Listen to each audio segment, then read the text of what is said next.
What's up, guys, and welcome back to Easy Breezy Vegan, where I make veganism easy breezy to digest. Right now, there's a lot of hate being thrown around about the outspoken vegan activist, That Vegan Teacher, who has recently gained infamy due to some of her more controversial TikToks. If you want to get to heaven, you better be vegan too. Milk, cheese, eggs, or any kind of meat. Why the aren't you vegan yet? What the is taking you so long? If you want to get to heaven, you better be vegan. If you want to get to heaven, you better be vegan. Murderers don't get to heaven. Murderers go elsewhere.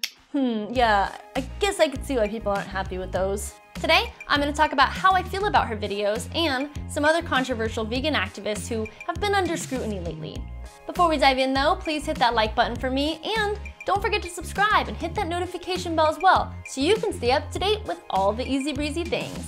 So lately, there have been a few popular vegan activists who have, quite frankly, pissed a lot of people off. James Aspey, who, for those of you who don't know, is a popular vegan YouTuber who is most famous for not speaking for an entire year in order to raise awareness on animal cruelty. James has recently been attracting some haters for using the words Holocaust and slavery when discussing animal rights, and some people, vegans and non-vegans alike, are pretty pissed off about it. There have even been some people who are trying to cancel him. Then there's the vegan activist group Direct Action Everywhere, otherwise known as DXE.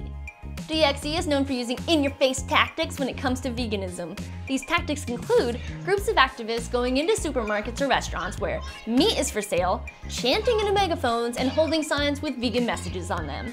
I personally don't go anywhere without my megaphone and vegan posters, but that's just me.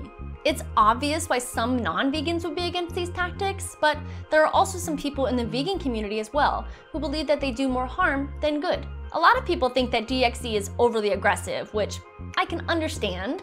It would probably be pretty jarring to have activists show up yelling into megaphones while I was trying to eat, but I think that that's the point. And, as I mentioned before, there is the ever-popular That Vegan Teacher on TikTok, who has 1.6 million followers and posts educational videos and songs to TikTok. This woman is hated by so many people right now, it's pretty crazy. Her focus is to raise awareness and educate people about veganism, but some people don't really like the way that she does it. Like James Aspey, she is under fire for using words like Holocaust and slavery. She's also pissed off the LGBTQ community for some things that she said. She's been criticized for using guilt tactics and has posted a video encouraging people to change their religion. She has also posted videos saying that if you're not vegan, you won't go to heaven. Oh wow, well, at least I'm safe. Phew.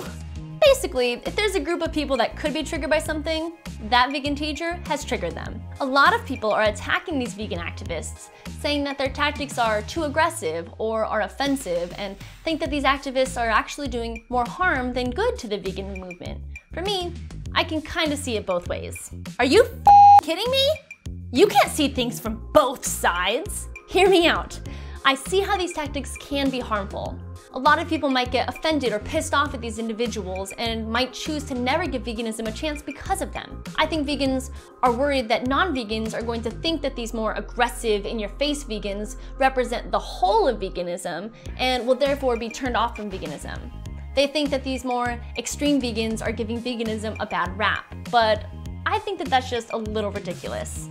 I mean, if a non-vegan is going to say that they decided to not go vegan just because one vegan activist pissed them off, then I guess they would also stop eating meat just because one meat eater was mean to them, or they would become atheists just because one Christian was rude to them. Deciding to base your beliefs about an idea off of an individual's behavior rather than the actual idea itself seems rather odd. I don't really think it's fair to judge an entire group or to make a decision about an idea based off of one individual's behavior. If I had a Target employee be a total butthole to me, I wouldn't assume that all Target employees are buttholes and then stop going to Target. And even if every single Target employee was a butthole, I don't think it would stop people from going to Target. I don't think anything could ever get me to stop going to Target. And even if every single vegan was a jerk, it doesn't change the validity of their message. There's an old saying that all publicity is good publicity. Now, whether you believe this statement to ring true or not is up to you, but there is something to be said about the vegan activists who are stirring up controversy. They're getting lots of attention, but many in the vegan community see it as bad attention. But is this a bad thing? Who can know really? Before I went vegan, I was always being pestered about going vegan by a vegan coworker. How does that heart disease taste? Oh my gosh, I'm just trying to enjoy my break. Me too, but I can't with you eating dead flesh right in front of me. Can you just not right now, dude? Can you just not right now, dude?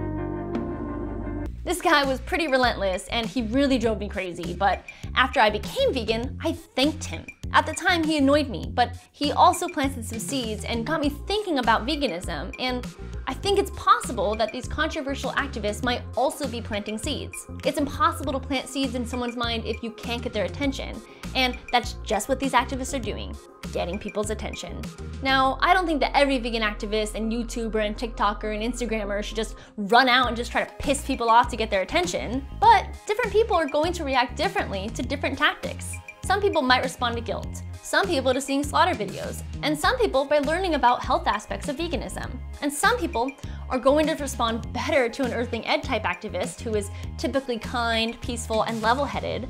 And some people are going to be all about the more assertive activism style of a Joey Carbstrong.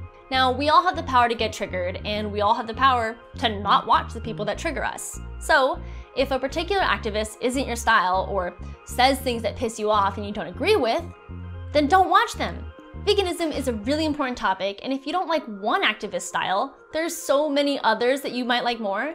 So stop watching the ones that you find sucky and find ones that you vibe with. Maybe I'll subscribe to Easy Breezy Vegan and Vegan Yak. They're so hot right now. I understand vegan activists wanting to challenge each other, so that way we're figuring out the most effective way to spread veganism, but how much time should we dedicate to figuring out how to do it best versus getting out there and actually doing it? If you wanted to learn how to play the guitar, you could spend 5 years reading books about the best way to learn how to play guitar. And maybe after that, you would have a little less of a learning curve, but eventually you're gonna have to stop reading books and pick up a guitar.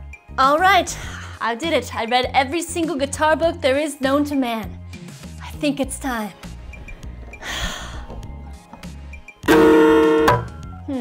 That didn't sound right. I think as activists, we should all be open to criticism, and we should feel comfortable calling each other out when we think that one of us is doing something wrong. It's important that we collaborate with each other and figure out the best ways to spread veganism, but it's even more important that we get out there and actually spread veganism. I'm all for criticizing an activist for doing something that some people might find offensive, but there needs to be a balance with how much time is going to be spent criticizing or attacking this person's activism versus how much time is going to be spent actually doing activism. Should we spend a ton of time attacking a person for doing something that might offend some people for a minute or so out of their day? Or would that time be better spent trying to bring awareness to the trillions of animals that are being slaughtered every year? In the end, different messages are going to affect people differently, and different tactics might break down one person's walls while making another person put their walls up. I think it's important that we keep each other in check, especially because we might not realize that we're being offensive. But I think it's even more important that we're fighting for the animals. Let me know what you think about all this in the comments below. Don't forget to like and subscribe, and make sure to take it easy breezy and be vegan. Thank you so much for watching. Bye!